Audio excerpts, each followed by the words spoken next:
하나님 말씀 다니엘 1장 8절과 9절입니다. 다니엘 1장 8절과 9절입니다.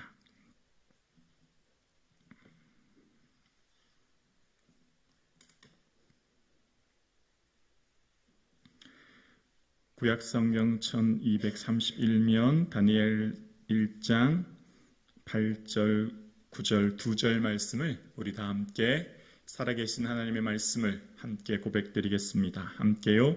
다니엘은 뜻을 정하여 왕의 음식과 그가 마시는 포도주로 자기를 더럽히지 아니하리라 하고 자기를 더럽히지 아니하도록 환관장에게 구하니 하나님이 다니엘로 하여금 환관장에게 은혜와 긍휼을 얻게 하신지라. 아멘.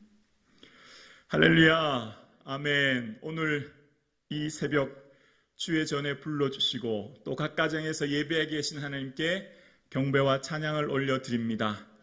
오늘 우리의 삶이 예수님의 기쁨 되어지는 삶 되기를 주의 이름으로 축복합니다. 아멘. 하나님께서는 우리의 삶의 동기와 의도를 굉장히 중요하게 보십니다. 하나님께서는 우리의 삶에 무엇을 품고 살아가느냐를 매우 중요하게 생각하십니다. 사랑하는 성도님, 우리의 삶의 동기와 우리의 삶의 목적과 우리의 삶의 모든 방향이 예수님의 기쁨 될 수 있기를 주의 이름으로 축복합니다. 오늘 말씀을 통해서 하나님 마음을 충분히 헤아리고 하나님이 뭘 기뻐하시는지 그 기뻐하시는 일들을 위해 남은 인생을 살아드리길 원합니다. 오늘 본문은 다니엘의 삶을 이야기하고 있는데요. 그 에스겔과 같은 동시대를 살았던 다니엘, 에스겔은 그발강가 은하공사에 동원되어지고 절망 가운데 있는 백성들에게 환상 중에 또한 말씀으로 이스라엘 백성들을 예언하고 회복을 선포했던 선지자였다면 다니엘은 바벨론의 왕궁에서 이스라엘의 엘리트 그룹으로 뽑혀서 지도받던 삶으로 기록되고 있습니다. 우리는 에스겔은 어쩌면 그발 강가에서 민족의 절망 속에 선포하는 에스겔이 말씀을 선포하고 삶의 자리가 어렵고 마음이 힘들었겠다 생각이 들지만 사실은 이 다니엘의 삶이 모든 것을 갖춰지고 모든 부족함이 없이 윤택함 가운데 살아가는 다니엘의 삶이 신앙과 믿음을 지키기는 훨씬 어려웠을 것이다 라는 것을 생각해 봅니다. 그러니까 지금 이 바벨론의 의식화, 문화로 그 엘리트 그룹을 이스라엘의 포로들 중에 이 엘리트 그룹을 따로 교육을 시켜서 다니엘로 이 바벨론의 문명화시켜서 그들을 교육시키는 이 그룹에 있는 다니엘이 다니엘의 삶에 개인적으로 본다면 하나님을 섬기는 믿음을 포기하고 버리면 오히려 개인의 출세에는 훨씬 더 도움이 되죠. 지금 나라는 어차피 망했습니다. 그리고 나 하나쯤이야 신앙 지키지 않아도 이미 이 멸망한 나라에 또 포로로 잡힌 여러 가지 상황에 변할 게 아무것도 없지요. 그렇지 않습니까? 그리고 지금 이 상황 속에서 다니엘은 일반적으로 구약학자들은 한 10대 정도의 소년이라고 이야기합니다. 10대 소년이 자기 자신의 삶에 신앙을 버리고 바벨론 지도자들의 눈에 띄어서 오히려 그들에게 쓰임받는 게 개인적으로는 훨씬 유리하죠. 그런데 다니엘은 어떻습니까? 다니엘의 삶은 그렇지 않고 뜻을 세우죠. 어떤 뜻이었습니까? 개인의 원하는 것, 소원, 성공, 행복 이런 뜻이 아니었죠. 지금 이 앞절의 배경을 보면 그렇습니다. 다니엘이 이 이스라엘의 지도자 그룹 뛰어난 사람들을 뽑아서 이름도 완전히 바뀝니다. 우리로 말하면 일제강점기 시대 무슨 창씨개명 이런 거를 거치는 거예요. 그러니까 하나님이 재판장이시다라고 하는 다니엘의 이름이 있는데 벨드사살, 벨이여 생명을 보존하소서로 이름을 바꾸는 겁니다. 그러니까 제 원래 이름이 김북인데 제 이름을 이제 하시모토 뭐 이런 식으로 계속 부르는 거예요. 그러면 제 정체성이 자꾸 흔들리겠죠. 그러니까 지금 어쩌면 우리의 일제강점기 시대 창씨개명을 하고 일제 문화 말살 정책을 하고 뭐 이런 것들을 통해서 사람들이 자꾸 민족이 정신을 빼앗기는 상황이 되었습니다. 그러니까 우리로 말하면 일제강점기 시대 엘리트 그룹을 뽑아서 뭐 일본의 청왕 밑에서 교육시키는 뭐 이런 경우가 된 거예요. 자, 그러면 이왕이면 이제 10대 중반의 소년으로 뽑혀갔으면 이왕이면 나라는 어차피 멸망했으니 나 혼자 잘 먹고 잘 살고 내가 지도자 그룹에 올라가서 잘 살면 모든 게 다 행복하고 좋은 거죠. 그런데 다니엘은 어떻습니까? 뜻을 세웁니다. 그 뜻은 결코 개인의 영광, 성공, 행복이 아닙니다.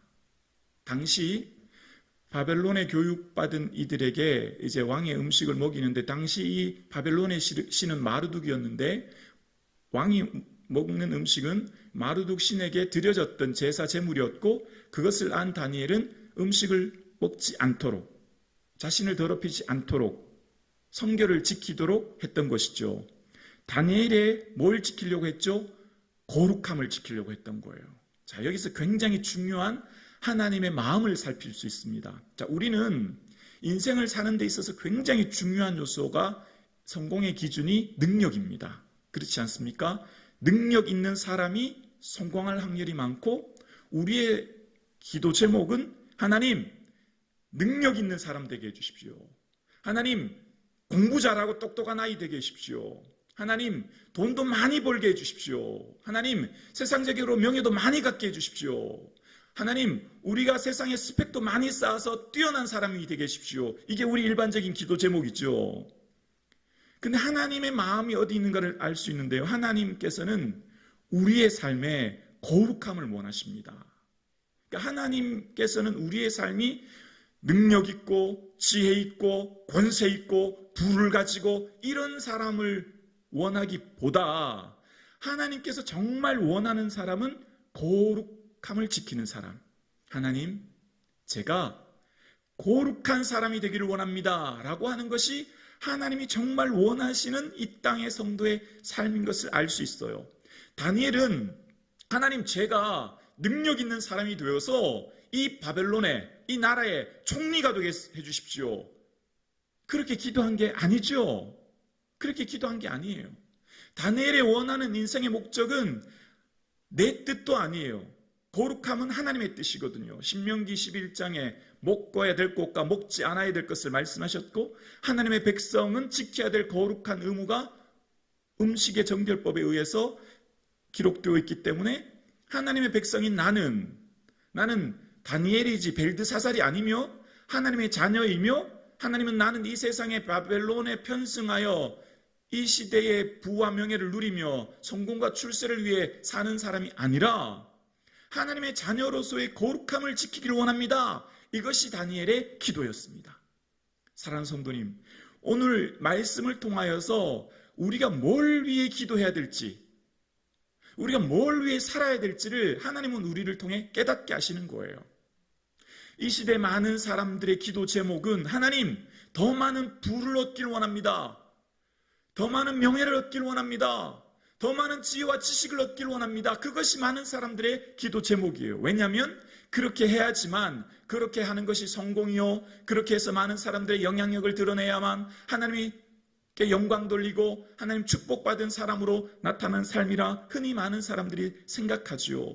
근데 정말 하나님께서 우리를 통하여서 쓰시고 우리를 통해 원하시는 것은 하나님은 금그릇이나 은그릇이나 나무그릇이나 질그릇이나 귀 쓰는 그릇도 있고 천이 쓰는 그릇도 있는데 하나님이 정말 귀 쓰는 그릇은 자기를 깨끗하게 하는 사람, 자기를 깨끗하게 하면 귀 쓰는 그릇이 된다라고 말씀하십니다. 하나님의 기준, 하나님께서 기뻐하시는 사람, 하나님께서 쓰시는 사람, 하나님 마음에 기뻐하는 사람은 거룩한 사람인 줄로 믿습니다. 사랑하는 성도님, 오늘 저와 여러분이 거룩한 삶을 살 수 있기를 주의 이름으로 축원합니다. 그랬더니 다니엘의 인생의 목적은요, 그 뜻을 세웠던 것은요, 하나님, 제가 거룩한 사람으로 살게 해주십시오 라고 뜻을 세웠더니 하나님이 그것이 마음에 합한 거예요. 여러분, 우리의 삶의 기도가 하나님의 기쁨이 되어지고 하나님의 마음에 맞다면 마치 솔로몬이 구하였을 때, 듣는 마음을 구했을 때 내가 구하지 아니한 부와 영광도 주노라 말씀하셨던 것처럼 하나님께서는 하나님 마음에 합한 기도, 하나님 마음에 합한 삶, 하나님 마음에 합한 대로의 삶을 살아가면 하나님 더불어 다른 것들도 허락해 주시는 줄로 믿습니다. 아멘이시죠? 그래서 이것을 본 하나님의 마음은 다니엘이 출세, 영광, 부를 구한 게 아니라 그 자신의 거룩함을 지킴으로 하나님 백성으로의 그 정체성을 지키길 원했던 다니엘의 삶의 뜻과 삶과 기도가 하나님 마음의 기쁨이 되었고 이제 하나님께서 일하시기 시작하는 거예요. 19절 볼까요? 9절입니다. 우리 9절 함께 고백할까요? 시작. 하나님이 다니엘로 하여금 환관장에게 은혜와 긍휼을 얻게 하신지라. 아멘. 누가요? 하나님이라고 시작합니다. 이제 하나님께서 역사하시기 시작하시고 일하시기 시작하는 거예요. 하나님, 제가 출세하고 성공하고 부와 명예를 누리는 것, 하나님 그것을 통해 영광 돌리면 하나님도 기쁨이시잖아요 라고 하고 내 방법으로 애쓰고 내 수고로 애쓰고 내가 노력하지만 사실 우리가 이루기가 얼마나 어려운 세상임을 우리는 압니다. 얼마나 피곤하고 우리가 무능함을 여실히 깨닫습니다. 그러나 우리의 중심, 소원, 의도, 목적이 하나님의 기쁨, 하나님의 영광, 하나님의 거룩함을 둘 때 하나님이 역사하시는 거예요. 하나님이라고 시작합니다. 하나님이 일하시는 거예요. 다니엘은 단 한 번도 하나님 제가 총리가 되게 해주세요. 하나님 제가 지혜와 명철 주세요. 하나님 제가 환상과 꿈을 깨닫게 해주세요. 그런 기도한 게 아니죠. 그런데 하나님이 환관장에게 은혜를 입게 하시고 그가 왕의 음식을 먹지 않아도 환관장이 내가 그거 먹지 않으면 내 자리가 위태롭다. 너 먹지 않았다 나 얼굴이 좋지 않으면 어떡할래? 그럼 시험해 보십시오. 다니엘에게는 분명한 믿음이 있었던 거죠. 시험해 보십시오. 하나님 나를 그냥 두지 않는다고 하는 분명한 믿음이 있었던 것이죠. 오히려 그 얼굴이 더 윤택해지는 것을 환관장과 그들이 보게 되었지요. 그리고 하나님은 어떻게 역사하십니까? 한번 넘겨보시면 17절 보시겠어요? 1장 17절 다시 함께 고백합니다. 시작. 하나님이 이 네 소년에게 학문을 주시고 모든 서적을 깨닫게 하시고 지혜를 주셨으니 다니엘은 또 모든 환상과 꿈을 깨달아 알았더라. 아멘. 그리고 20절에 보면 모든 지혜가 10배나 나왔다고 이야기합니다. 지혜와 총명이 10배가 나왔대요. 여러분, 우리의 삶에 다니엘의 중심이 하나님의 기뻐하는 그것을 품고 내 뜻이 아니라 하나님의 뜻을 품고 하나님의 영광과 그 은혜가 거룩한 삶인 것을 기억하고 그것을 향해 결단하고 뜻을 세웠더니 하나님이 역사하시고 일하십니다. 다니엘에게 학문을 주셨고 서적을 깨닫게 하시고 지혜를 주셨고 또 다니엘에게는 환상과 꿈을 깨닫게 하시는 이후에 다니엘서 보면 아시죠? 벽에 손이 나와서 쓰는 거라든지 꿈을 해석하는 것들 이제 놀라운 일들이 다니엘의 삶을 통해 나타나서 그는 왕들은 바뀌어도 그 총리직을 유지케 되는 다니엘은 어떤 사람도 함부로 건드릴 수 없는 그의 지혜와 꿈이 아주 특별해서 어떤 사람도 그를 어떻게 할 수 없는 그런 위치에 오르게 되었습니다. 누가 하셨죠? 하나님이 하시는 거예요. 하나님이 하신 거예요. 내가 아무리 능력이 있어도요 왕이 바뀌면 총리가 당연히 바뀌죠. 그러나 왕이 아무리 바뀌어도 그는 그의 자리를 지킵니다. 하나님이 하게 하시는 거죠. 하나님이 지켜주시는 거죠. 주어는 하나님이에요. 여러분, 우리 인생의 주어가 하나님이 되게 하셔야 합니다. 내가라고 시작하면요 피곤하고 지치고 힘들어요. 절망밖에 우리는 맛볼 수밖에 없어요. 그러나 하나님이 하게 하실 때, 하나님이 나의 인생 이끌어 가실 때, 하나님이 하게 해달라고 부탁할 때 하나님의 역사를 우리는 경험하게 될 줄로 믿습니다. 우리의 삶을 하나님 도와주세요. 하나님 저는 할 수 없어서 이 자리에 나왔습니다. 하나님 저는 무능하고요. 하나님 제 자녀를 키울 수 없고요. 하나님 제 기업, 제 가정 어떻게 할 수 없어요. 하나님 책임져 주세요. 하나님 이끌어 주세요. 하나님 붙들어 주세요. 주호가 하나님 되게 하실 때 하나님은 우리가 할 수 없는 일도 하게 하시고 우리가 구하지 않은 것도 더불어 주실 뿐만 아니라 우리의 삶의 모든 것을 책임져 주시는 주의 은혜를 우리는 반드시 경험하게 될 줄로 믿습니다. 사랑하는 성도님, 우리의 남은 인생 이제 얼마 남지 않았습니다. 무엇을 위해 사시겠습니까? 예수 그리스도와 복음 위해 삽시다. 예수님 기뻐하는 일들을 위해 삽시다. 예수님 뜻을 품고 삽시다. 예수님의 영광 위해 삽시다. 예수님만 바라보고 예수님만 의지하고 예수님 영광 위해 살 때 예수님이 모든 것 이끌어 가시고 예수님이 우리의 삶과 가정과 자녀들 책임져 주시고 예수님의 은혜를 우리는 친히 맛보아하는 은혜가 있게 될 줄로 믿습니다. 기도드리겠습니다.